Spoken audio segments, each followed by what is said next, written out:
everybody, what's up? KillJoy Jake here, and instead of having friends, I have superhero movies. Today we're talking about little Peter Parker over here. And by little, I mean Tom Holland's kind of short. But anyways, we're gonna be talking about the new Spider-Man No Way Home today. I'm very excited to get into this update. Kind of something crazy and maybe even a little controversial. So we're gonna talk about all that in just a second here, but first I'm gonna need y'all to like this video and subscribe for more superhero movie content. Don't worry, horror movies will always be the focus of this channel, but I am gonna talk about some superhero movies here and there. Alrighty, now let's get into it. What's your favorite scary movie? Amen. We'll tear your soul apart. Well, I'm Pennywise the dancing now. We're gonna get you. Oh, Lord on the beast! God, don't do that. But sometimes death is better. So before we get into this new Spider-Man No Way Home update, I did a massive video talking about everything that you need to know about the film before you go into it, talking about like the other two Spider-Man movies and how this one got made. If you want to check that out, the little card right here will take you to that video. So a few things about the upcoming Spider-Man film. We recently got some new villain posters for the movie. Now I know the other posters for this film have kind of been underwhelming to some fans. I don't think they're that bad. They're nothing really exciting or crazy. It's just like I guess for the caliber of this film, they are a little disappointing considering like that this is going to be probably one of the bigger MCU films ever. They're kind of mediocre posters, but these villain posters, pretty dope. We've got one for Alfred Molina's Doc Ock, Jamie Foxx's Electro, and Willem Dafoe's Green Goblin. Now Alfred Molina of course looks badass in this shot, and they used a little bit of digital de-aging on him because like he is an older man since Spider-Man 2 came out, like of course they had to do that. But there has been some controversy about Willem Dafoe's character. They are putting like this like CGI like look over him that's kind of like what they did with like Spider-Man in the past two movies, just to give him like a different kind of feel with his suit. They're doing the same thing with Willem Dafoe in this movie, and I know like a lot of people see that as like kind of controversial, but with superhero movies it's totally different than horror movies. The more CGI the better, in my opinion. The reason I say that is because if you look at the Green Goblin costume without all the CGI, I bet it kind of looks more like a cosplay, not something that should be in a movie. So if they need to fix that with a little bit of CGI for a superhero movie,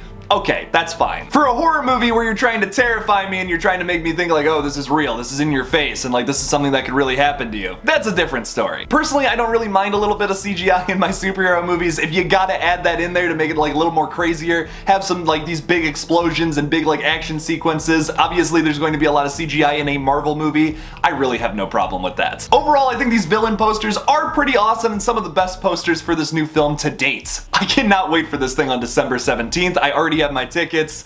I'm pumped. Now there's a little bit of controversy with the new Spider-Man No Way Home film though. Critics will only be able to see the first 40 minutes of the film to review it. They won't be able to see the latter half of the film so that they can't spoil anything online. Now personally, I completely understand why they're doing this. There is the side of this that is like, well, why are they doing that? Film critics aren't going to be able to give like a full consensus about like only half the film. How can you give me a full review of a whole movie if you haven't seen all of it? There is that argument, but on the other side of the coin, we've had a lot of critics spoil shit for the past like two big superhero movies lately. Venom Let There Be Carnage and Eternals both had a bunch of stuff spoiled on Twitter recently, and it's just like, come on guys, like that sucks. We should be able to trust film critics to not spoil stuff, especially if they see things early. If I ever get the opportunity to see things early, I got to see The Night House early, which was awesome, but in the future, if I do get to see any other film early, I will not spoil things until people are actually able to see it, like on a Thursday or Friday night. Kinda sucks that those things got out before we actually were able to see them in the theaters, but hey, at least like the studios are doing something about it and they're not just like letting it happen with the new Spider-Man. Because let's be honest, I'm 99.99% sure there is going to be a massive reveal in the third act of this film that is going to get theaters screaming, jumping up on their feet.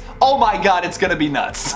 We all know what that reveal is at this point, but I don't want it spoiled. I don't want it confirmed by critics, because there's still that 0.01% chance that it doesn't happen, and that is what's getting me going to this damn movie. Because yes, there are leaked photos of this massive thing that I'm talking about out there that you can find, but it's not the same. Like, it's not going to be the same as actually watching it unfold on screen. That, I still don't know how they've done it. And that surprise, that shock, I don't want that spoiled to me at all. I want that to be something that like just happens naturally in the film and that I see, and then I'm just gonna start freaking out with all my buddies. I'm gonna try not to scream in the theater, but like, it's gonna be hard, I'm not gonna lie.